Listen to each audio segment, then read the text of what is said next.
मोदी के गारंटी के ऊपर इस बार चुनाव मैदान में है। तीसरी बार जो है सत्ता में आने की तैयारी है और 3 बार विधायक रहे रिठाला विधानसभा से कुलवंत राणा जी हमारे साथ हैं, जो इस 400 पार के नारे में अपनी पूरी ताकत झोंके हुए हैं।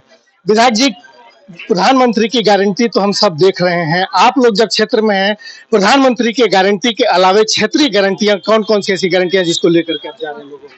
देखिए, क्षेत्रीय गारंटी बहुत सारी हैं। सबसे बड़ी गारंटी तो सुरक्षा की है। दूसरी गारंटी है कि देश मजबूत हो। ये देश का चुनाव है, ये क्षेत्रीय चुनाव नहीं है। और बड़े लोगों की गारंटी है, जो घर का बड़ा गारंटी दे दे, जो मोदी जी गारंटी होगी तो उसके बाद उनसे बड़ी गारंटी तो कोई है नहीं। लेकिन इतनी गारंटी है कि भाजपा में जिसने विश्वास किया है, भाजपा ने जो कहा है वो किया है, और हम जो कहते हैं वो करते हैं। वही हमारी गारंटी, और मोदी जी गारंटी हमारी गारंटी। उसके अलावा और क्या गारंटी?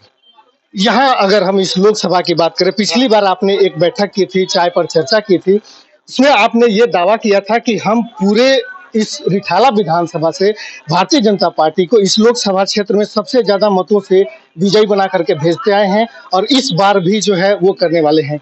क्या रोड मैप है यहाँ पर चुनाव प्रचार के लिए? रोड मैप अभी बूथ स्तर पर निश्चित किया हुआ है। बूथ स्तर पर हम बूथ को मजबूत कर रहे हैं। बूथ स्तर पर हम सब मोदी जी की बात को पहुंचा रहे हैं, और मोदी जी की बात हमारे से पहले भी घर घर पहुंची हुई है। लेकिन हम उनको उनके अंदर एक ऊर्जा लेके आ रहे हैं, एक उत्साह लेके आ रहे हैं, प्रोत्साहित कर रहे हैं, और साथ में ये आह्वान कर रहे हैं कि कोई भी 25 मई को ना फिल्म देखने जाए, ना कोई बाहर का प्रोग्राम बनाए घूमने का, और पहले मतदान करे, मतदान के बाद वो सब कार्य करे। इस बीच में 2 महत्वपूर्ण घटनाएं हुई हैं दिल्ली में। एक तो मुख्यमंत्री अरविंद केजरीवाल जेल गए हैं, इसी बीच में कांग्रेस और आम आदमी पार्टी का गठबंधन भी हुआ है। कितनी चुनौती देखते हैं? क्या आम आदमी पार्टी को उनके जेल में जाने की वजह से कुछ सिंपैथी मिल सकती है, या गठबंधन को लेकर के कोई चुनौती आप लोग देख रहे हैं? पहले विषय गठबंधन का है। गठबंधन 2 चोरों का है। पहले एक चोर दूसरे को चोर बोलता था, आज वो दोनों चोर हो गए। एक नंबर 2, सहानुभूति मिलती है अच्छे काम पे। मैं भी एक बार जेल गया था, मेरे ऊपर झूठा मुकदमा बना देता है। तो जब मैं जेल से बाहर आया तो 10,000 लोग जेल के बाहर थे, मेरे को लेने आए थे। सड़क जाम हो गई थी, हम तो उठा ले, जैसे मैं कोई बहुत बड़े काम के लिए गया था, क्योंकि बहुत बड़ा काम है, मेरे को मुकदमा आया झूठा। तो ये सहानुभूति उसको मिलती है जो जनता के लिए लड़े, जनता की लड़ाई लड़ते हुए जेल जाए। ये तो घोटाला किया है, कि देश को दिख नहीं रहा। वो कह रहे पैसे नहीं मिले, देश को नहीं दिख रहा कि आपकी एक छोटी सी पार्टी आप देश भर में चुनाव लड़ रहे हो, कहां से पैसा है? एक चुनाव लड़ने के लिए विधानसभा का 5 करोड़ चाहिए, कितना पैसा कहां से आ गया आपके पास है? आप जवाब दो ना हमारे को। आपने पैसा नहीं खाया तो क्यों आपके पीछे ईडी पड़ी है? ईडी और लोगों के पीछे क्यों नहीं पड़ रही? और हिंदुस्तान की राजनीति में पहली बार इतिहास है, मैं बता रहा हूँ, बहुत सारे लोग भाषण में नहीं बोलते, मैं बोल रहा हूँ, हिंदुस्तान के इतिहास में घटनाक्रम पहली बार हो रहा है कि कोई भी चोर और किसी पार्टी का कितना बड़ा नेता हो, अगर गड़बड़ की है तो जेल जा रहा है। आप एक पार्टी ढूंढ के देख लो जिसमें से कोई बंदा ना गया हो। ये पहली बार हिंदुस्तान में घटना घट रही है। तो कोई करेगा गड़बड़ तो इस हिंदुस्तान में लोग करते आए ना, करते आए कि नहीं आए? तो जो करेगा उसको बढ़ेगा, अच्छे काम करता है उसको लोग रिवार्ड देते हैं, सरकार सम्मान भी करती है, और जो ना भारत रत्न भी देती है। चौधरी साहब के बारे में बताइए ना, चरण सिंह के बारे में बताते चोर थे, ईमानदार आदमी, सबको मालूम है। अटल बिहारी वाजपेयी साहब के बारे में उनकी साख क्या है, शास्त्री जी की क्या साख रही है, उनके बारे में बताए ना। लेकिन कोई ये मान ले कि मेरे पास जनबल है, मैं एक पार्टी का मुखिया हूं और मेरे को बहुमत दिया जनता ने, तो मैं चोरी कर लूं तो सर्टिफिकेट नहीं देती जनता। इसके लिए सरकार बनाई है लोगों ने, इसलिए बनाई कि अच्छे काम करे, इसलिए नहीं क्या घोटाले करे। शराब की नीति के कारण 3500 करोड़ रुपए, वो मैं उनसे पूछ रहा हूँ आपके माध्यम से, वो 3500 करोड़ का जो घाटा हो एक साल में, उनका बाप भरेगा क्या उस घाटे को? देश का नुकसान है, दिल्ली का नुकसान हुआ है। वो 3500 करोड़ में वो कहते स्कूल में कितने स्कूल बनते, कितने अस्पताल बनते, और 2 सालों घाटा हुआ है। 7,000 करोड़ का घाटा हुआ, दिल्ली ने सहारा हो घाटा। किसने कहा आप शराब नीति बनाओ दूसरी? क्या दोस्त था उस नीति के अंदर? आपने प्राइवेट क्यों किया? आपकी सीधी मंशा इसके अंदर कि आपने पैसा लेना था, और उनको 2% से 12% आपने किया। अपने आप सरकार का रेवेन्यू भी कम किया और अपना रेवेन्यू बढ़ा लिया, और उनको पैसे कमवाए आपने। उनको भी ये 150 करोड़ का घोटाला नहीं है, ये 1200-1300 करोड़ का घोटाला है मिस्टर।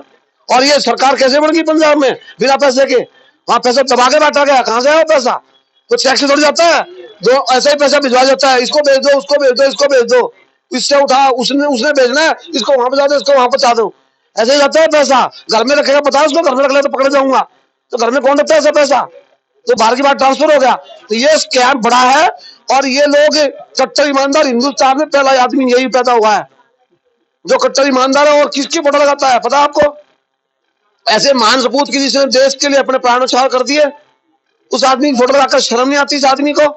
कट्टर ईमानदार कहते हुए देश की जनता बेवकूफ है, तेरी भोली भाली शक्ल पे तू बातें घुमा देगा, जुमला दे देगा और लोग मान जाएंगे। ये वो समय वो दौर नहीं है कि आप भोली शक्ल बना लो और लोगों को बेवकूफ बना दो। सबको पता है आप चोर हैं, आप चोर हैं। नगर निगम चुनाव में की अगर बात करें, रिठाला विधानसभा में 5 में से 4 सीटें आम आदमी पार्टी के पास है। आप लोग को कैसे दावा कर पाएंगे और किस तरीके की ऐसे चुनाव रणनीति होगी जो इस विधानसभा से सबसे अधिक मतों से विजयी होगी? निगम में क्या परिणाम आए ये मायने नहीं रखता, निगम का चुनाव अलग है, विधानसभा में क्या परिणाम आए ये इसका मायने नहीं रखता, और लोकसभा में बिल्कुल नहीं। ये देश का चुनाव है, देश का वातावरण क्या है उसके ऊपर निर्भर होता है। मैं कहूँ ये ठीक है कि मेहनत करनी पड़ती है कार्यकर्ता को, कार्यकर्ता का प्रयास होता है। ये सच है कि हमने ये विधानसभा, मैं फिर कहूँ ये विधानसभा एक सामान्य विधानसभा है, ये विचार की विधानसभा नहीं। सब लोग बेचारे बहुत सारे अनपढ़ लोग यहाँ हैं, गरीब लोग यहाँ हैं, बराबर की विधानसभा, विचार की विधानसभा हमारी। लेकिन ये नहीं कि विचार के कार्यकर्ता, विचार के कार्यकर्ता बहुत है यहाँ पर हमारे यहाँ, तो वो समझ है, बुद्धिजीवी लोग हैं, हर आदमी मीडिया के साथ कनेक्ट है, सोशल मीडिया हो, प्रिंट मीडिया हो, इलेक्ट्रॉनिक मीडिया हो। हमारे यहाँ तो बहुत सारे लोग तो ऐसा है 30-40% नंबर जो मीडिया के साथ कनेक्ट ही नहीं है, लेकिन ये जागरूक हैं और इनको सेवाएं दी हैं, मेहनत की है, तप किया है, और इन लोगों ने लोकसभा सबसे ज्यादा जिताया है, कई बार जिताया, सबसे अधिक पूरी लोकसभा सबसे अधिक मतलब जीतने वाली विधानसभा रही है। तो एक कार्यकर्ता का परिश्रम है, उनकी मेहनत है, और मोदी जी के प्रति दृढ़ विश्वास है, 2014 का हो, चाहे 2019 का हो, और चाहे 2024 का हो। एक अंतिम सवाल मेरा ये है कि पिछली बार जब जो भारतीय जनता पार्टी से यहाँ पर जो सांसद थे, उनके इस क्षेत्र में मौजूदगी को लेकर के, कार्यकर्ताओं की पहुंच उनको लेकर के बड़ी निराशा देखने को मिली थी, जो हम लोगों से मिल रहे थे।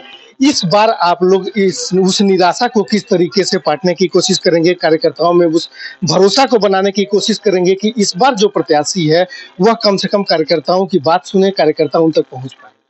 देखिए, पहले प्रत्याशी सेलिब्रिटी थे, वो एक बड़े गायक रहे हैं, सूफी संत भी हैं, उसके बारे में कम ज्यादा काम हो जाता है, किसी को अनुभव कम होता है, किसी को ज्यादा होता है, अनुभव का भी खेल है, किसी की रुचि ज्यादा होती है, किसी की कम होती है।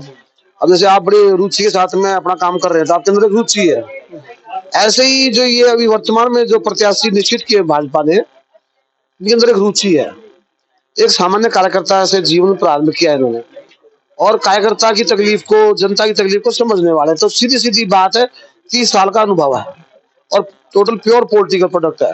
क्या है? टोटल प्योर पॉलिटिकल पर्सन है, तो अदर साइड में कोई काम नहीं है उनका, तो उनका काम समाज सेवा में लगे हुए, पार्टी के लिए काम कर रहे, लंबे समय से संगठन में भी काम कर रहे हैं। तो निराशा नहीं, कार्यकर्ता में तो उत्साह है, और निश्चित रूप से एक भरोसा, जैसे उन्होंने भी कहा है, और कार्यकर्ता में भरोसा है कि कार्यकर्ता है, और मोदी जी गारंटी है और हम सबकी गारंटी है कि निश्चित रूप से अच्छा काम करेंगे। ठीक है, बहुत बहुत धन्यवाद।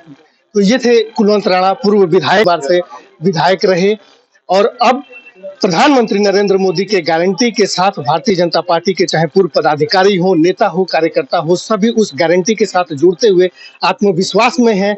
और अब देखना है कि जो भारतीय जनता पार्टी का 400 पार का जो दावा है, वह जब इस चुनाव परिणाम आते हैं तो वो कितना सफल होता है।